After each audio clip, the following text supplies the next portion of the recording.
So, Chris. Yes. So, you came up to teach a seminar,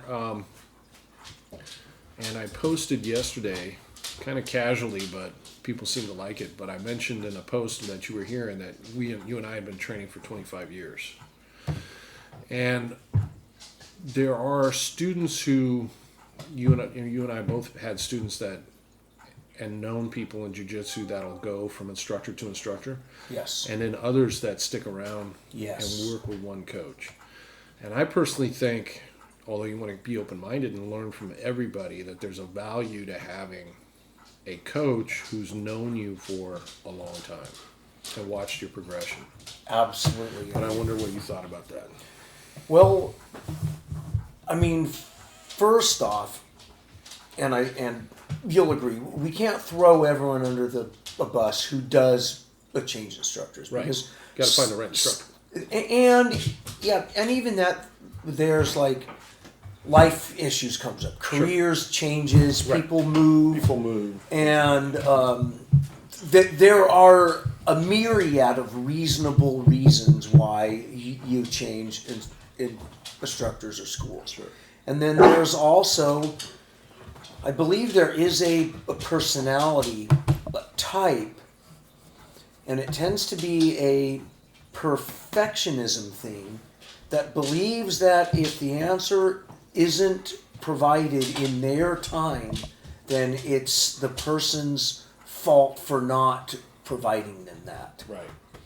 And that's where it becomes a slippery area. And I've had guys, and I'm sure you have, who've come, I'll say, through my life and have gotten one belt from me, Right. knowing that whether it was their purple belt or their brown belt, occasionally I've fucked up and handed them the black belt, and they've really gone from every belt to another instructor. Right.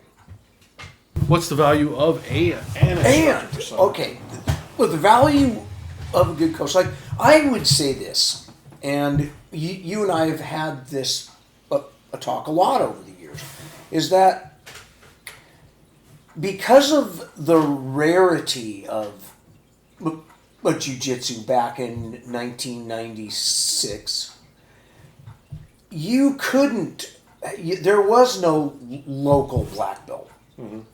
And the Brazilian masters of the time, let's just say, were also pretty young guys into their first through third stripes at that time. 30s. Yes. Most of them, And so in a lot of ways, it's like I got my black belt in, I think it was 7.5 years.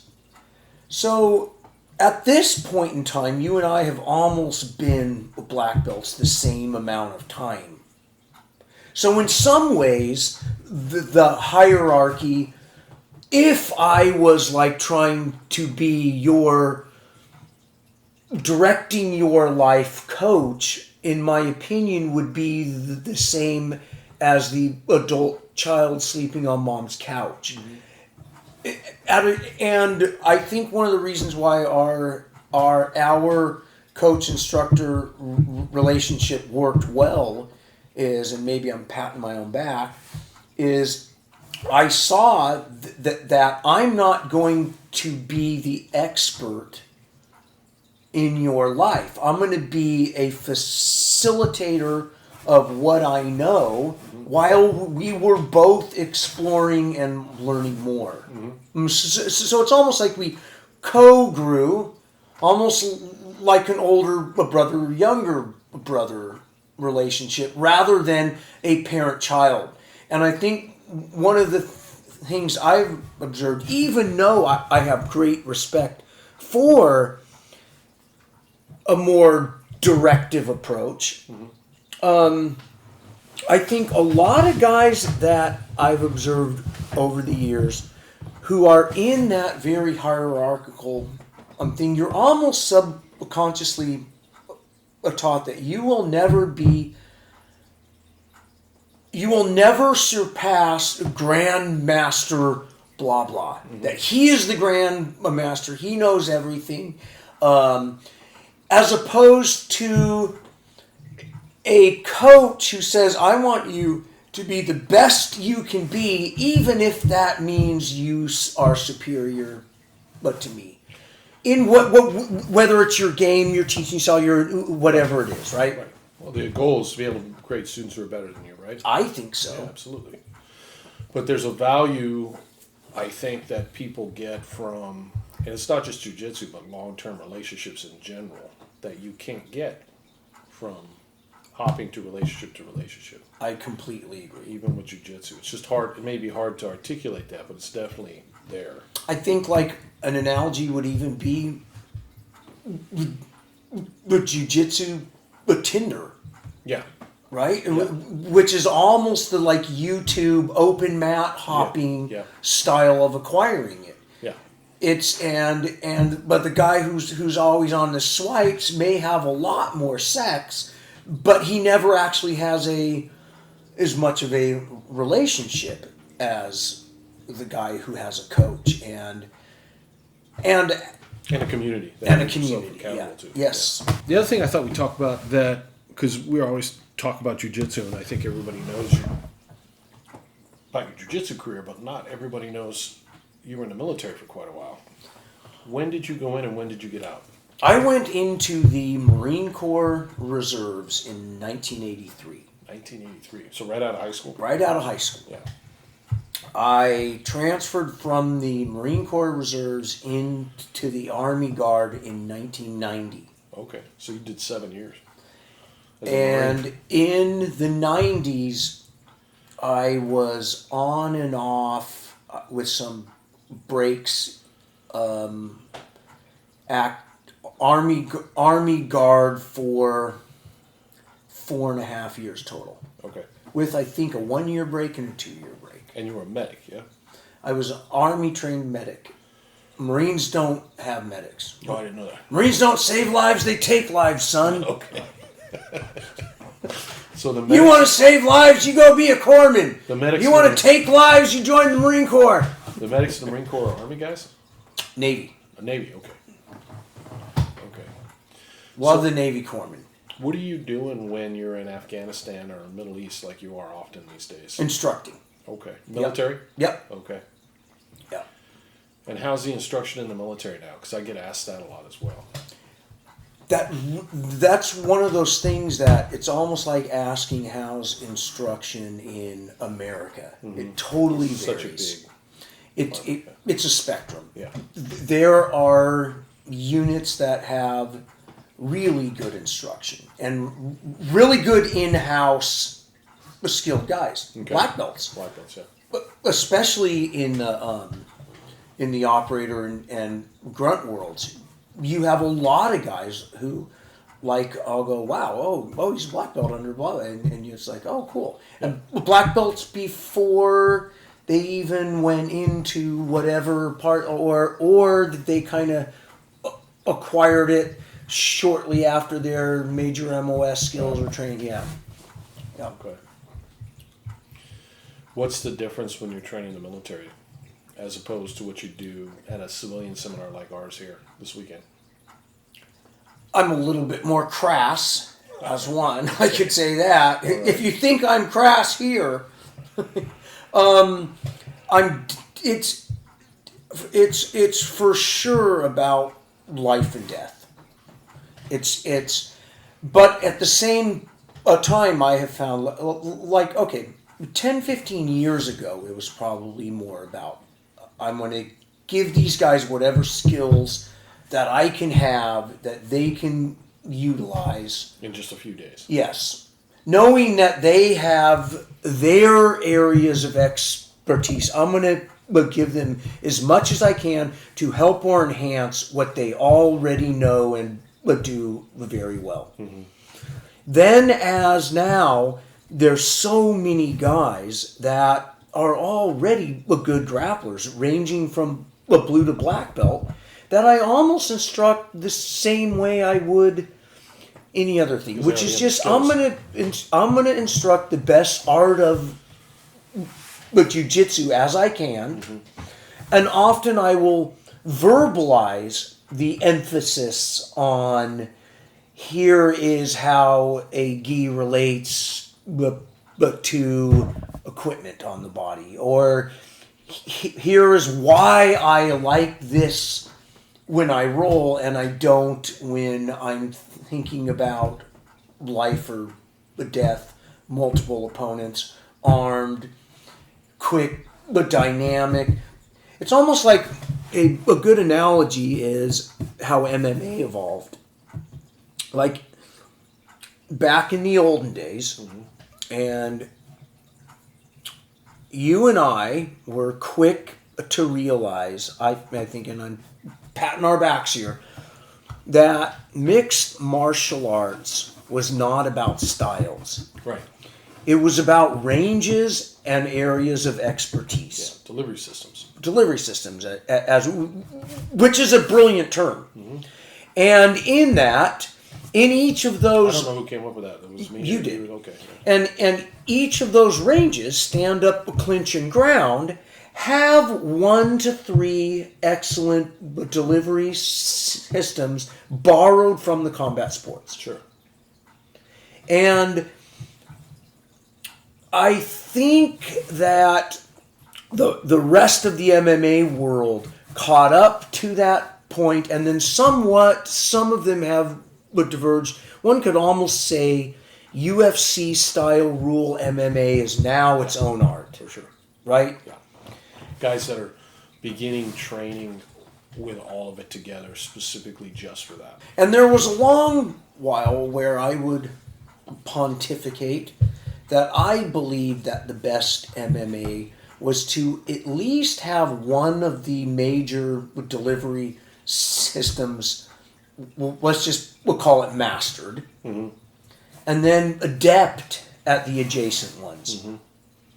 Whereas now, I don't know if that's really true anymore. Sure. You can have somebody that's fairly decent at all three beat someone who's a master at one particular range because of strategy. Yes. And their ability to manipulate the rules of the game. Of the game. And that's, I think, where it's like I think where the grappler took a huge hit in modern MMA was adding rounds. Yeah, the rounds and the short time limits, right? Yes, because any grappler knows, and now, of course, any MMA guy knows, that if I can survive 3 minutes on the mat and just not get tapped or hit hard, we're going back up. Right. And I understand why. I understand the job of a mixed martial arts promoter, the job of a guy hosting a grappling tournament is to get competitors and asses in seats. And that's kind of like one of my, as a purist, my critique of MMA is that it is a show.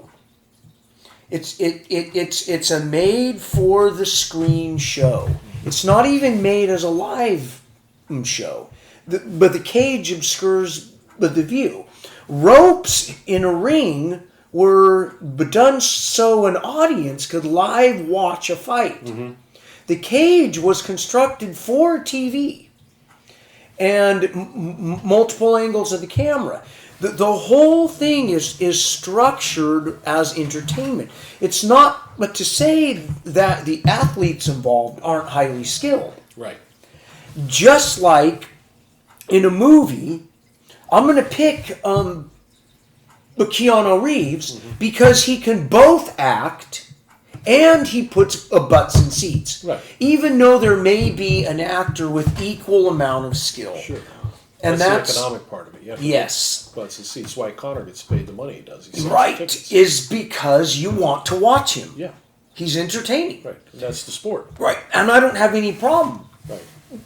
And then the other aspect is, so Not to diverge. I don't want you to lose track, but I'm just curious while I remember. Draw me back in anytime. But I remember back in right before I met you, before the first UFC, and I heard rumors about it going on, and you would know the answer to this better than I was because you're down there in LA training with him. But I heard back then that Horian had something like they were going to put people in a pit or something like a swimming pool. At some point, they were even talking about it being like pit fighting. Yes, because it was in a hole. Yeah, is that true? Yeah. I mean, I've heard those rumors as well, but it's hearsay as much as yours. Yeah. Where do you get the octagon idea for? I can't remember, and because other people had to circle. Now. Yes, and Horian actually he explained that once why he had the octagon idea, and for the life of me, I can't remember. And it was. It's good because there's no 90-degree corners. Yes. But anyway, back to what you were saying. Okay, but so and then the model of IBJ, with JF, which is a cleaned up, privatized version of judo, but the way it's structured in the tournaments, ranking. Privatized. What do you mean? Because it's owned by one guy. Okay. Not run by a government committee here. Right. There is no public involvement. Whereas college wrestling, judo, I would say the taekwondo, but one of my black belts was involved in that for 35 years and says that's one of the most corrupt, political, snaky organizations out there, even though it's an Olympic sport. Okay. It is not a merit-based thing. Okay. Worse than IBJ, but JF ever.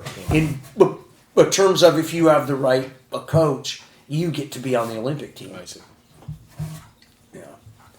So it's actually in that way, it's probably more unlike MMA, which is a private entertainment business. Mm-hmm.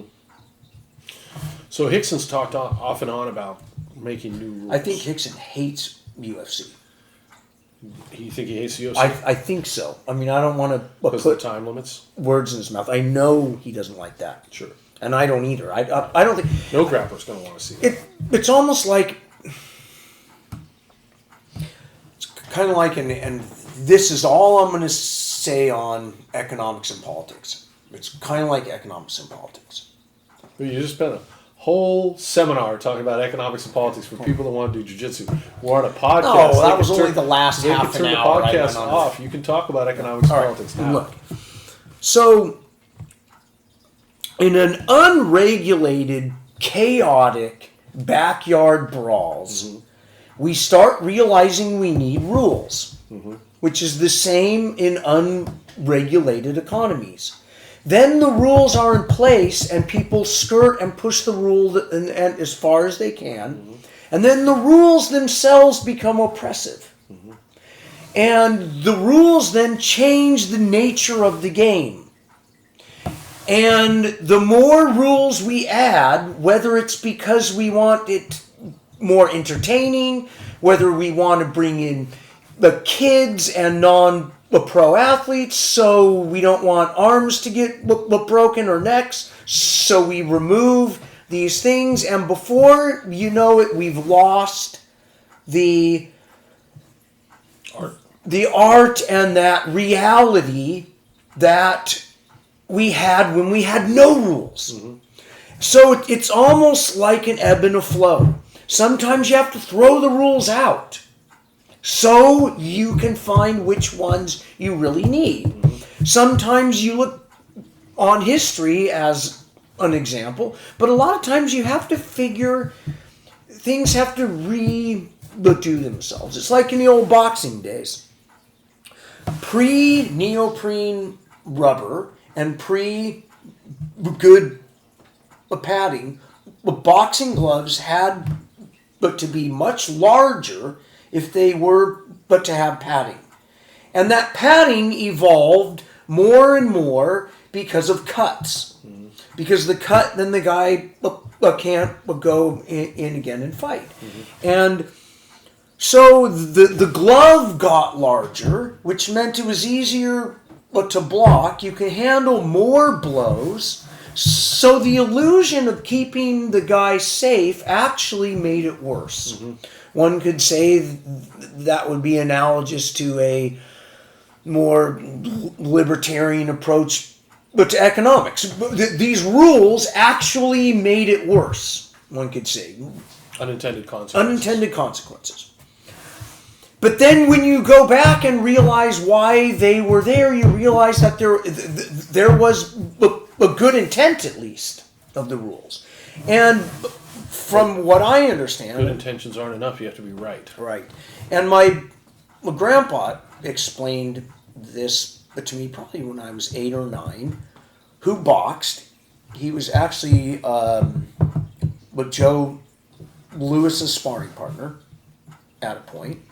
And he boxed as a kid in the mines, and which was more like a cage fight, except you weren't allowed grappling, but you were allowed to hold the clinch. Mm-hmm. And hit. Because when you're not in gloves, the clinch would protect you. Sure. And allow you a rest. And the guy had to break the clinch apart, and refs were far more hesitant of pulling a clinch apart. Mm-hmm. And trainers would want to ask you two main things. One, have you ever been knocked out? I don't care how many wins you have, losses, have you been knocked out? Because once you're knocked out, you knock out easier. Is you look at the hands. And if your hands aren't large, you should not be a boxer. Because pre-glove boxing in heavy gloves, it was mostly about hitting your opponent's hands and wearing down his weapons. Round after round, which is why they held their hands this way. Because you can handle a lot more hits here than right on the thumbs and knuckles. And then the glove changed that. Because it offered not only supposedly your opponent's head protection, but hand protection. Right. So that would be I don't know where this is going, but well, Hickson, it's interesting history of it is of. But everybody complains about IBJJF, myself included, when I've taken students down there and gotten a bad call. But the reality is, it used to be worse. Yeah, for sure. What would be an alternate rules system? You have Eddie Bravo's. What do you think of Eddie's ABI rules? I think the EBI rules are a great learning laboratory to isolate positions. Yes. But I think as a contest, not so much. Why? I'm not a fan of it. Why is that? I'm not against it. Yeah. I'm not against anything, sure, really. Sure. Yeah. Pros and cons. What's the cons of EBI rules? Well, let me go back to this hanging on first. tight. Yes. Let me go back to this. All right. And again, it almost depends on your intent of why are we learning to see who was the better grappler. Right. And if that is it, it's fine. Okay. If your goal is you want to learn how to have brawls in the street, maybe that'll even help too. I mean, I don't know, but what I used to run around, and one of the speeches I would give, and this is a few years back when, just before old school got cool again, and I used to say, if I was going to change one rule in sport grappling, I could only do one thing. I would add one strike. Just one. That's all you get. Like you have to pick? You can save it. Do you mean you get to hit one time, or do you mean one tool? You get a hit one time. Oh, okay. In the entire grappling match. So even if you just had, and I would love it as an experiment on some really cool AI computer, run an experiment in IBJ, BJF rules, where suddenly everybody gets one strike. Open or closed hand. Nobody's going to want to be on bottom. At any time. Yeah. You could use it right off the bat. Right. Which most guys would not do. Right. Because then you'll want to save it. Right. And again, like all things, eventually people would figure the rules of the game and find the right hitting time. Right. But I think that would almost bring back a better reality and a better thing, because You'd have to protect your head the whole time. yes, and the blue belts would end up just wailing on each other. Right. So having only one, you would learn that your primary thing is the jiu-jitsu. Mm-hmm. And the strike is a limited tool to open up an area. Yeah. But Interesting. again, Figure out the best time to hit. It's an idea that we probably won't ever see. Right. But it would be interesting to see how that experiment would run. If you had that in and then looked back and in 3 years, would it change the grappling style a lot or a little? Right. I think it would eliminate a lot of two hands tied completely up. Yeah. But kind of moves and sweeps. Sure. And it includes a kick. Okay. Hand or foot. All you get is one strike. So you reffed a lot of the Metamorphosis matches. Yes. Yeah. When I referee this, all right, and here's where, as much as a purist as I am, I want to be entertained. Right. If I'm going to watch a sport, I want it entertaining. So were you saying stuff to him like keep moving or? Yes. Okay. I did everything I could to keep the action going. Okay. Which is sometimes hard because you don't want to use Obama's word, put your hands on the scale. Mm-hmm. You want to keep it going, but you want it fair. Right. And one could view a referee communicating with the athletes as coaching. Sure. So there's a fine line, right? Yeah, absolutely. I almost think of the role as like a judge in a courtroom. That you're trying to keep the trial of the crime being tried the focus, and not allowing the tangents. Mm-hmm. Was there any particular matches or athletes or grapplers that kind of surprised you? God, you'd have to jog my memory. I really liked the match with Josh Barnett and Heron. When Heron stepped in at the Yes. last minute, that was balls. That was ballsy. He stood with him. Yes, he did. And which was also impressive. Yes, it was. And, Upright and stood. Josh's finish was impressive. It was. With that quick footlock. Yes. So it was an interesting match. But Josh is one of those guys, I love Josh. Mm-hmm. He is a great guy. He's very bright, very educated, very broad in his view of life and palette of a taste. Right.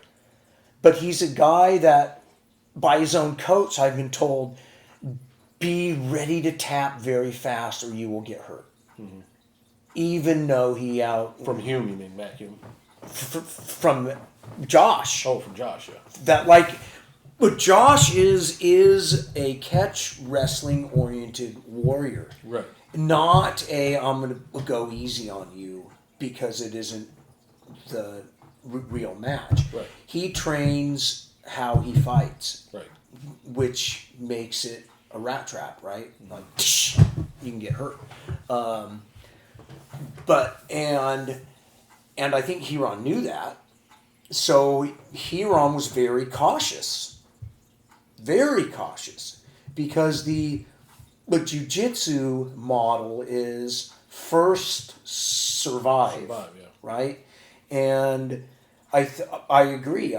I was impressed at how well he was very relaxed. Mm-hmm. And yes, and yep, he did well. And I was also impressed with when he knew it was there, he tapped. He did, yeah. Yep. Yeah. Yeah, that was all. It was all impressive. Which shows me that he's not a ridiculously stubborn in that way that we've seen so many combat athletes be. From way back when UFC 1 rolled around to current IBJJF world champions, we see the stubbornness, and I think like that would almost lead us in are martial arts inherently themselves a character improvement vehicle. And I think they can be. And I think they can humble a guy, and they can make you respect all opponents, because you now realize your own weaknesses and strengths and the strengths. Yes, I believe it can, but I don't believe martial arts in and of themselves are what... Necessary, but not sufficient. That's a good way to put it, yes. And it's like, too, I would say this, like, as just a philosophical experiment of thought. How popular do you think MMA would be if we imagine our culture allows you to kill your opponent in the ring only on title fights, let's just say?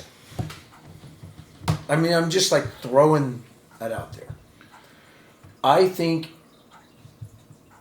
and I'm not even remotely suggesting this.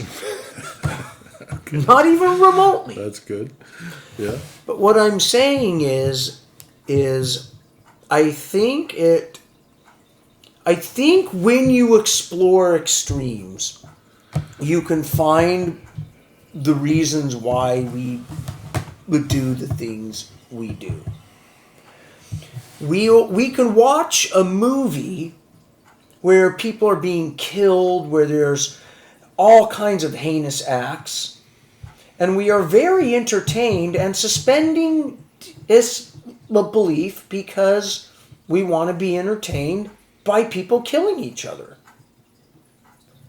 But then we have this reality martial arts contests, boxing, whatever it is, where I do think part of our primal drive wants to pretend that we could kill. And part of the drive for why the jiu-jitsu, I think, is so appealing is because you get to play this game at almost reality speed and thing without killing. Sure. Over and over again. Over and over again.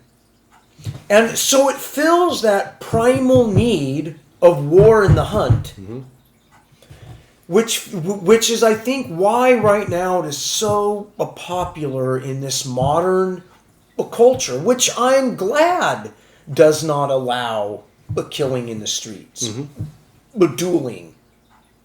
Because most altercations between males is really a duel, whether it's a licensed duel or unlicensed.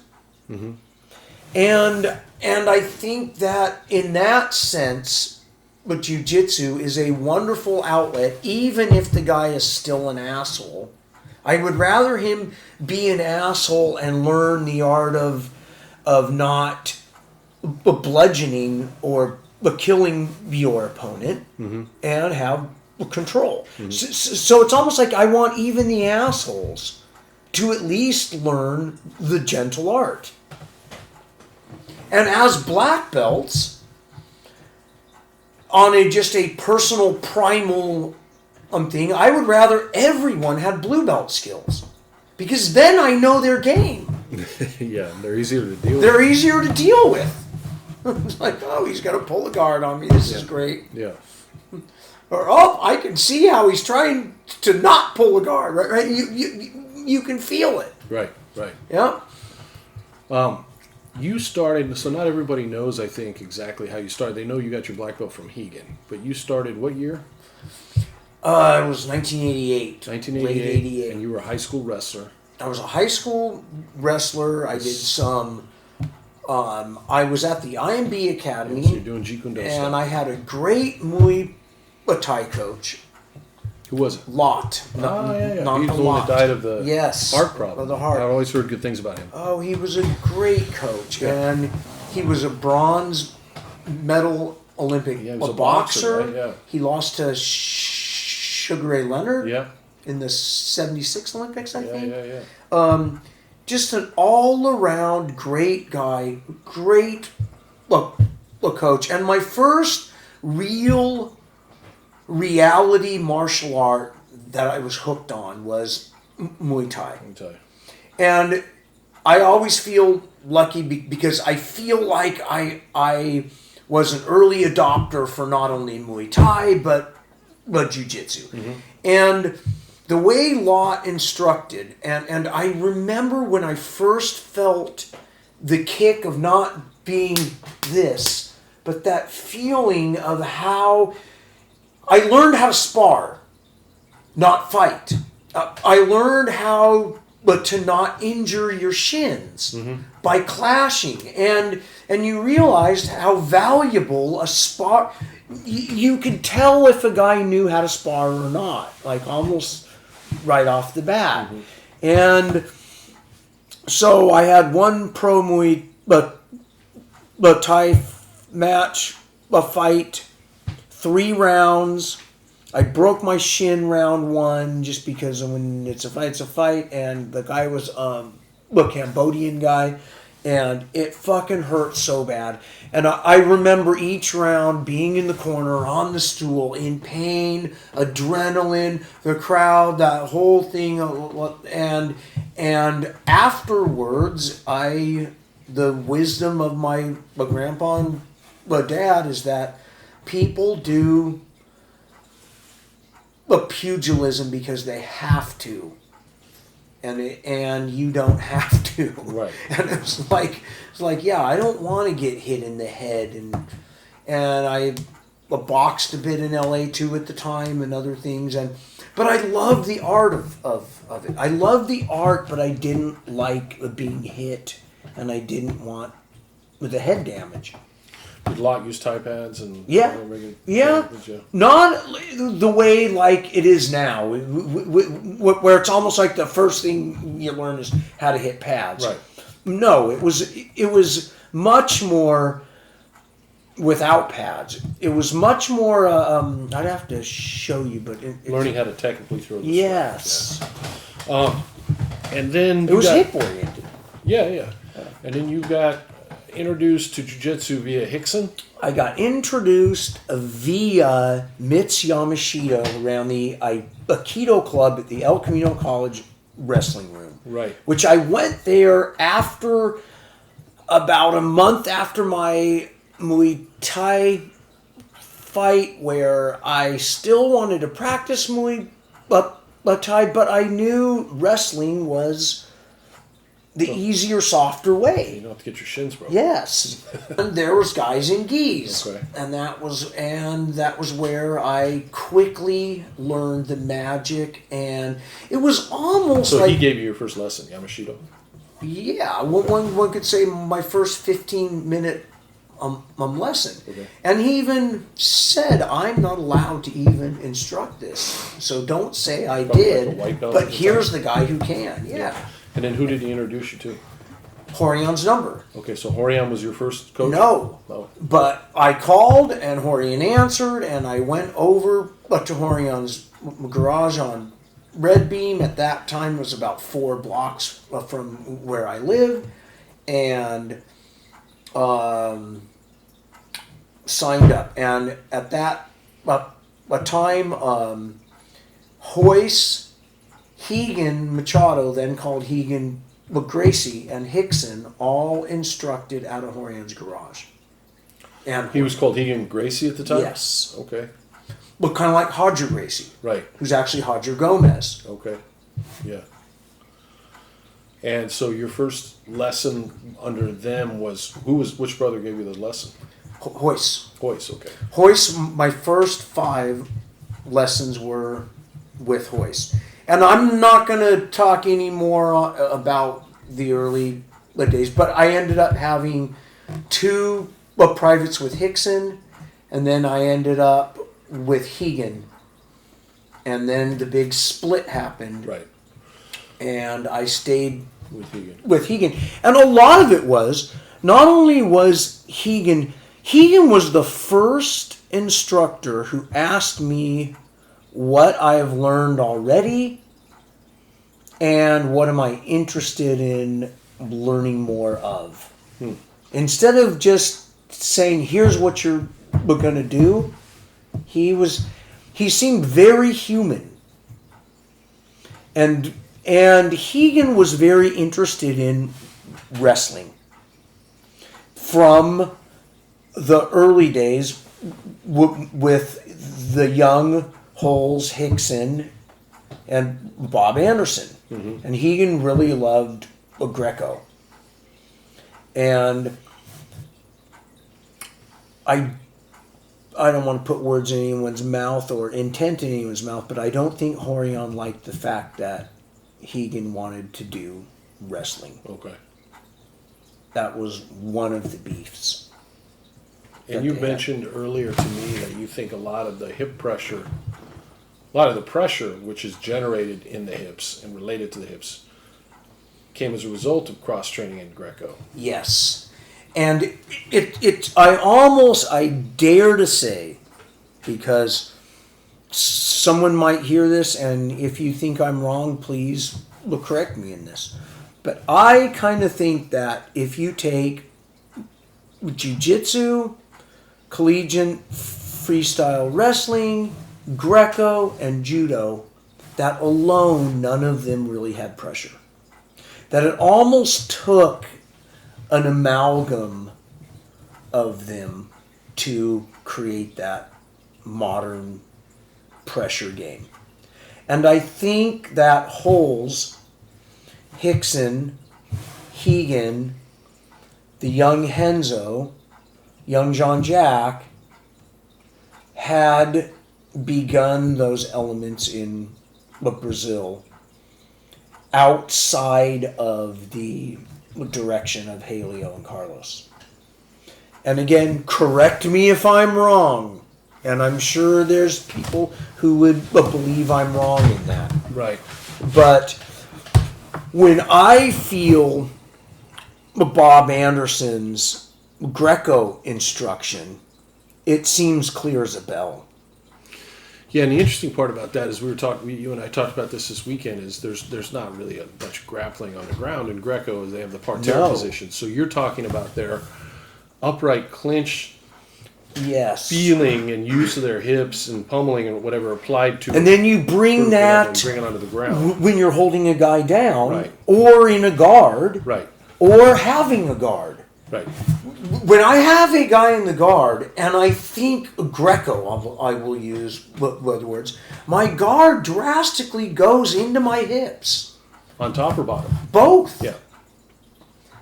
And I think like the collegiate wrestlers, and I think the jiu-jitsu has changed their game too, and sport, even though. But they never feel heavy. But they feel very balanced. Yeah, there's space, but they move so well. But they move very well. Yeah.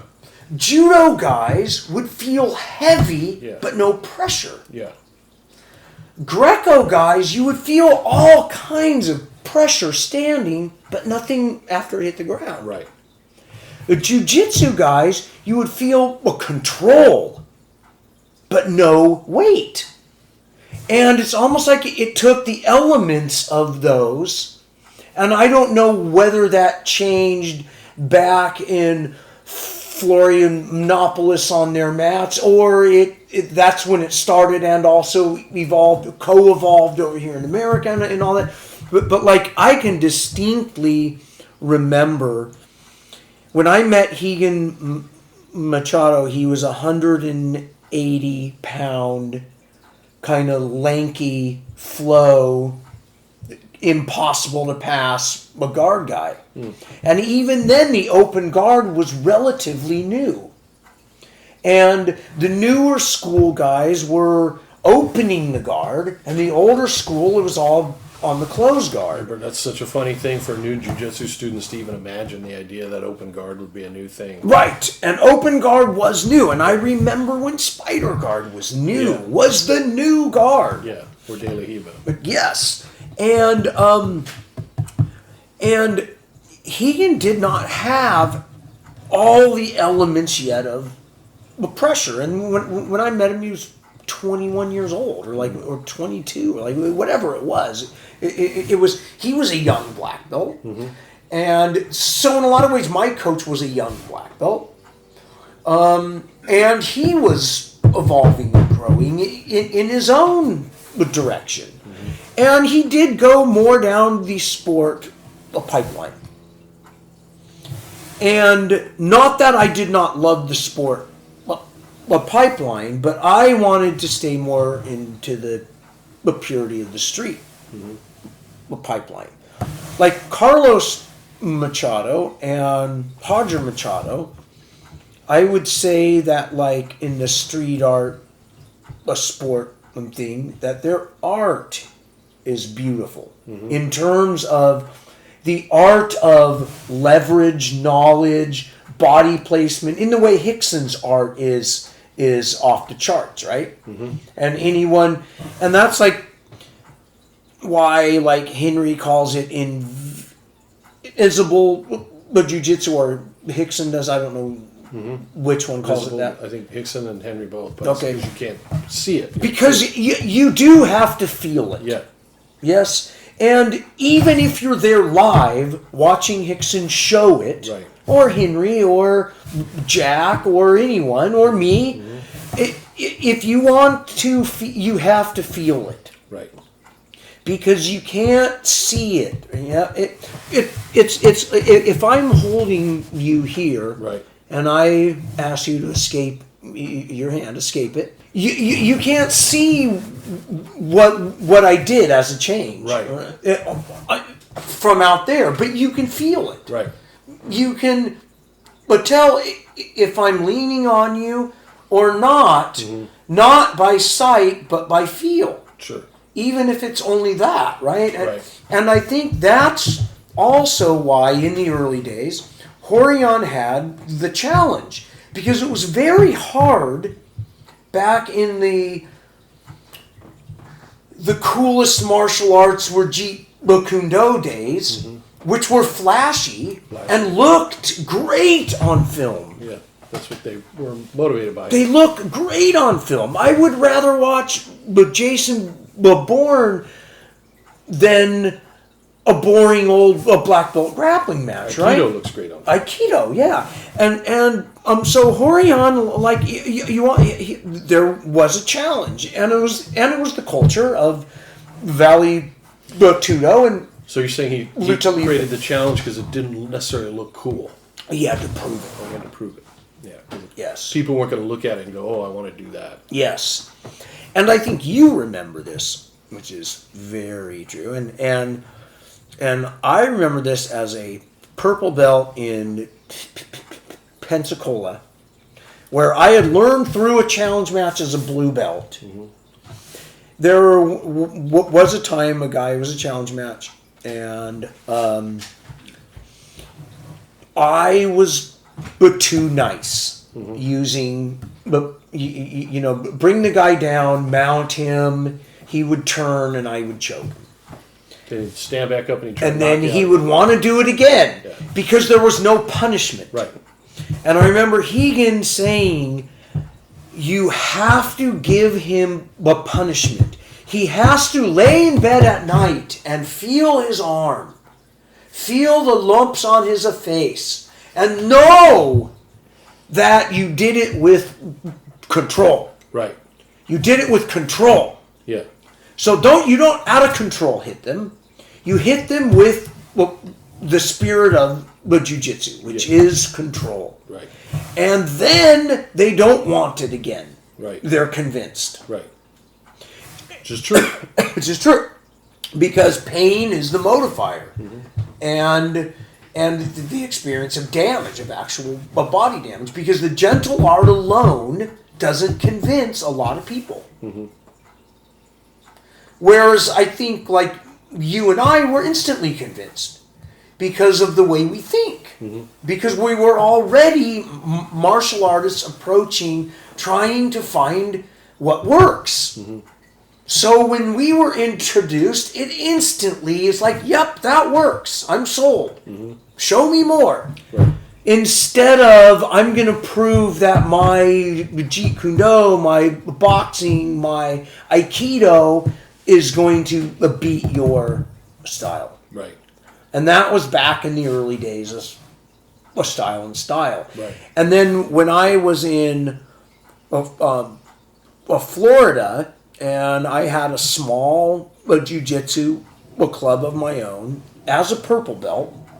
And that was, I feel like, and I didn't realize it at the time, but that was where I cut my teeth as a purple belt. And this was old school, mostly closed guard old school, but jiu-jitsu. But it was where I had to, like I would instruct class, I had 4 loyal students. I stole 2 of them out of the Aikido club, Navy guys. I stole the other 2 out of the Jeet Kune Do club, which I showed up, and they said, "Who do you train with?" Batan Osano, Richard Bissell. They're like, "Oh, do you want to instruct the class?" And I'm like, "Yeah, we're going to do jiu-jitsu." Right. And and they're like, "Okay." And I got 1 out of some other thing I can't remember, and I had a core group. And at this mat room, they also had a karate club and a kung fu club. And sometimes I would have my class just before the karate club would start, and sometimes I had on this other day, and we had a chalkboard, and it could write, kung fu club meets here, Jethro's American Karate Club, which is what it was like, one of those classic American flaggy karate club guys. Stars and Stripes type. Yes, hard style karate. Yeah. And he was a cool guy. Yeah. He challenged me, and afterwards he was cool. Yeah. The kung fu guys were dicks. Okay. And they were, and this has nothing to do with religion, but they were very religious. So it was a cultish thing, and it was Islamic. Islamic, okay. And weird. An Islamic kung fu yes, school. It was weird. It's like Silat. No, just regular Chinese kung fu? I don't even remember the name. All right. But after I beat the karate guy, and on the chalkboard, I would put, Brazilian Jiu-Jitsu club, parentheses, Gracie style meets X time, blah, blah, blah. Right. And I have my class. Yeah. And this is after the challenge matches had come out in Playboy and stuff. Yes. Okay. And I'm a purple belt. Right.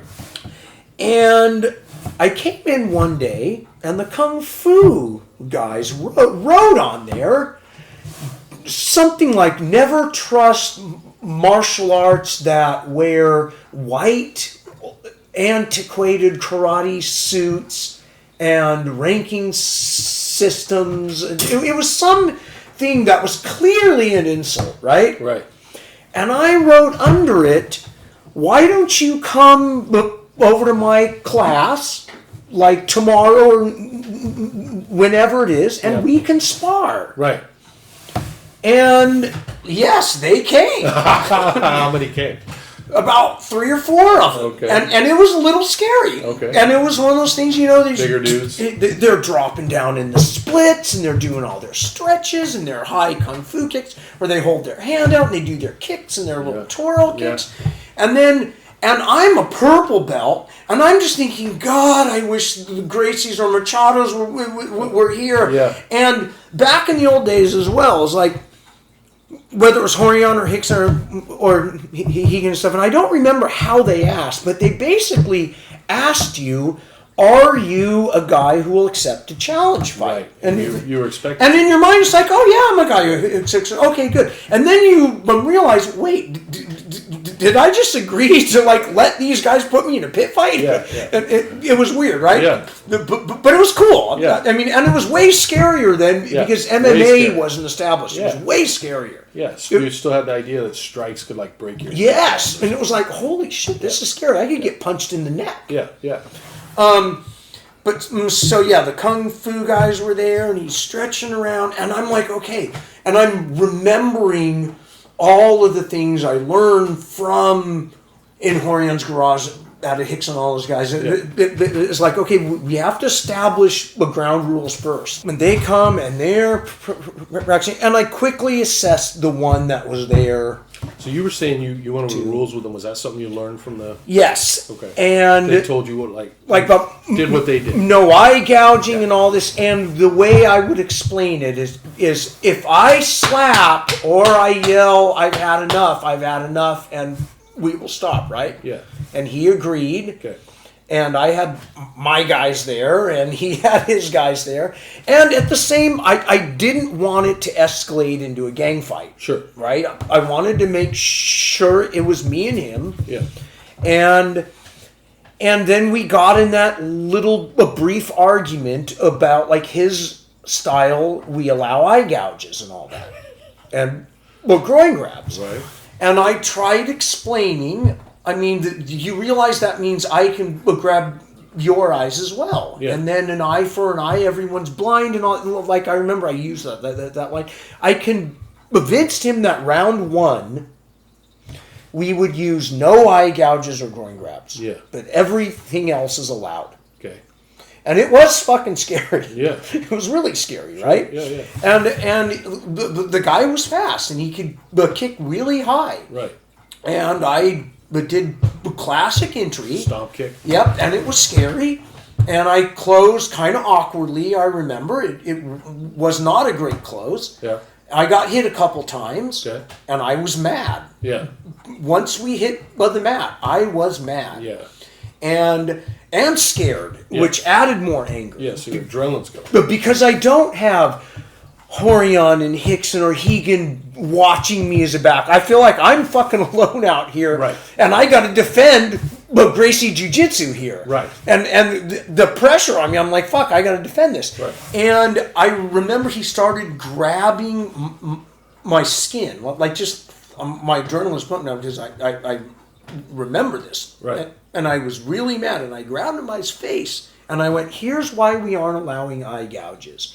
And I held it as if I could, and then I just bitch slapped him as hard as I could, and I stood up, and I went, we'll go again.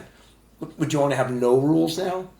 And he was like, no, let's have the rules. And we went one more time, and I choked him. Yeah. And you roll belly down. Yeah. And you got God, I get all fired up just remembering that, because it was like one of those things like I was still on an adrenaline high at the end of the night. You know, going like, whew, that was fucking gnarly. Yeah.